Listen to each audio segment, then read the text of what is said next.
नमस्कार। इस वीडियो में हम सिद्ध करेंगे कि एक प्रक्षेप का दूसरे प्रक्षेप के सापेक्ष पथ एक सीधी रेखा होता है।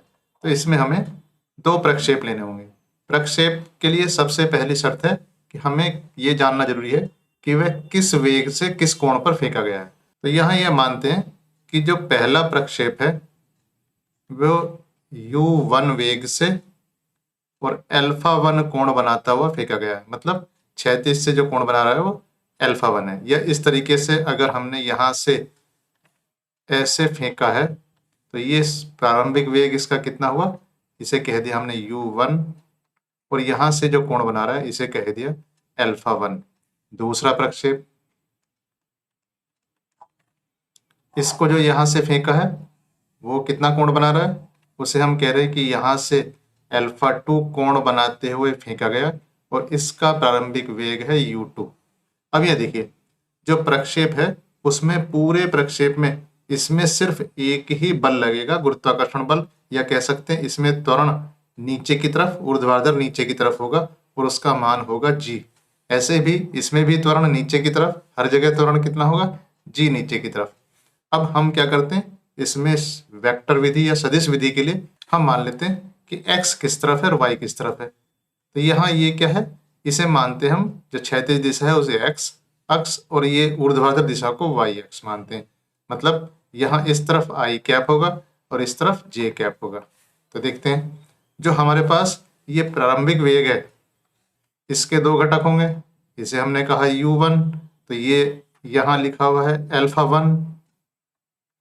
इसका मतलब जो क्षैतिज घटक है वो हो गया u1 cos α1 और यहाँ जो घटक है वो हो गया u1 sin α1। इस तरीके से यहाँ भी दो घटक होंगे, जो u2 है, u2 ये रहा, इसका क्षैतिज घटक कितना हुआ, ये हुआ u2 cos α2 और जो ऊर्ध्वाधर घटक है ये हुआ u2 sin α2। तो यहाँ ये घटक वह u2 cos α2 और u2 sin α2। इसके अलावा जो त्वरण है, त्वरण देखिए नीचे की तरफ है और g मान है, तो इसका नाम हो जाएगा जी जे कैप। और j चूंकि नीचे की तरफ है या ऊर्ध्वाधर दिशा में माइनस y अक्ष की दिशा में है तो माइनस जी जे कैप। अब हम यहाँ पर समीकरण लिख लेते हैं। इसका मतलब क्या हुआ, जो u1 है उसे लिख सकते हैं आप u1 cos α1 i cap plus u1 sin α1 j cap. इसी तरीके से u2 हो जाएगा u2 cos α2 i cap plus u2 sin α2 j cap. a2 कितना हो जाएगा, ये हो जाएगा माइनस जी जे कैप, और a1 कितना हो जाएगा, ये भी इतना ही होगा, तो इसे लिख देंगे माइनस जी जे कैप। अब इससे किसी भी समय पर वेग का मान निकाला जा सकता है। क्योंकि त्वरण एक नियतांक है, या कह सकते हैं उसकी दिशा और परिमाण नियत है, तो इसमें गति की समीकरण भी लगा सकते हैं। गति की समीकरण क्या है, v बराबर u प्लस ए टी। यहाँ v का मान v1 लिखेंगे, u का मान u1 है और त्वरण पहले वाला है तो इसे a1 लिखेंगे, और सभी सदिश हैं तो इनके ऊपर निशान लगा देंगे। देखिए u1 कितना है, ये है u1 cos α1 i cap plus u1 sin α1 j cap plus minus G J cap into T. अभी देखिए यहाँ पर i एक बार आया है, j दो बार आया है, इसे फिर से कंबाइन कर लेते हैं। तो लिखते हैं v1 कितना हो गया, u1 cos α1 i cap plus u1 sin α1 minus G T J cap. इसी तरीके से लिखते हैं कि वेग t समय पर दूसरे प्रक्षेप का v2 equal to u2 plus a2t। u2 का मान रखते हैं u2 cos α2 i cap plus u2 sin α2 j cap plus minus G J T. यहाँ इसे भी थोड़ा सा सामान्य करेंगे और इसे लिख देंगे v2 बराबर u2 cos alpha two I cap plus U two sine alpha two minus G T J cap. अब इसमें सवाल में पूछा है क्या, एक प्रक्षेप का दूसरे के सापेक्ष। तो मान लीजिए दूसरे प्रक्षेप का पहले के सापेक्ष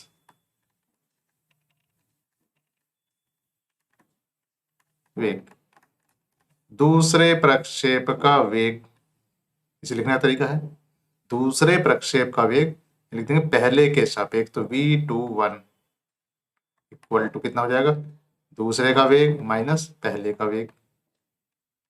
दूसरे का वेग कितना है, ये हो जाएगा u2 cos alpha two I cap plus u2 sine alpha two minus G T J cap minus v1 का मतलब u1 cos alpha one I cap minus u1 sine alpha one minus G T J cap. I को एक जगह रख देंगे तो ये हो जाएगा u2 cos alpha two minus u1 cos alpha one I cap plus u2 sine alpha two minus G T minus u1 sine alpha one plus G T J cap.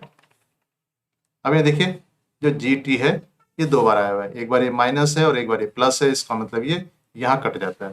इसके बाद नेक्स्ट लाइन में देखते हैं क्या होता है, इसका मतलब क्या होगा, ये हो जाएगा u2 cos alpha two minus u1 cos alpha one I cap plus u2 sine alpha two minus u1 sine alpha one J cap. v21 अब ये v21 हो गया, तो यहाँ पर ये हुआ v21 मतलब दूसरे प्रक्षेप का वेग पहले के सापेक्ष। अब यहाँ देखिए यहाँ इसमें किसी भी पद में टाइम नहीं है, t नहीं आ रहा है, यहाँ भी इसमें t नहीं आ रहा है। इसका मतलब क्या है कि इसके दोनों घटक, तो v21 के दोनों घटक क्या है, समय के साथ परिवर्तित नहीं हो रहे हैं, मतलब नियत है। तो v21 कैसा हुआ, एक नियत सदिश हुआ, मतलब कांस्टेंट वेक्टर। अब ये सदिश अगर नियत है इसका मतलब इसका परिमाण और इसकी दिशा दोनों की दोनों नियत हैं, या कह सकते हैं इसका परिमाण और दिशा दोनों नियत है। अगर कोई वस्तु एक ही दिशा में एक ही परिमाण से जा रही है तो इसका मतलब उसका पथ कैसा होगा, एक सरल रेखा होगा। चलिए पथ कैसा हुआ, पथ एक सरल रेखा होगा। तो इस तरीके से हमने ये सिद्ध किया कि एक प्रक्षेप का पथ दूसरे के सापेक्ष कैसा होगा, सरल रेखा होगा। अगर हम यहाँ कहते कि पहले का वेग दूसरे के सापेक्ष तो 1 2 हो जाता है, और यहाँ जहाँ जहाँ 2 लिखा हुआ वहाँ 1 हो जाता है, और जहाँ 2 लिखा हुआ वहाँ 1 और 1 की जगह 2, तो बात वही होती, फिर भी यहाँ पर टाइम या टी नहीं आता क्योंकि जी टी कट जाता है। तो इस तरह हमने सिद्ध कर दिया कि एक प्रक्षेप का दूसरे प्रक्षेप के सापेक्ष पथ एक सीधी रेखा होता है। इसके नोट्स पीडीएफ फॉर्मेट में नीचे आपको डिस्क्रिप्शन में मिलेंगे। Thank you.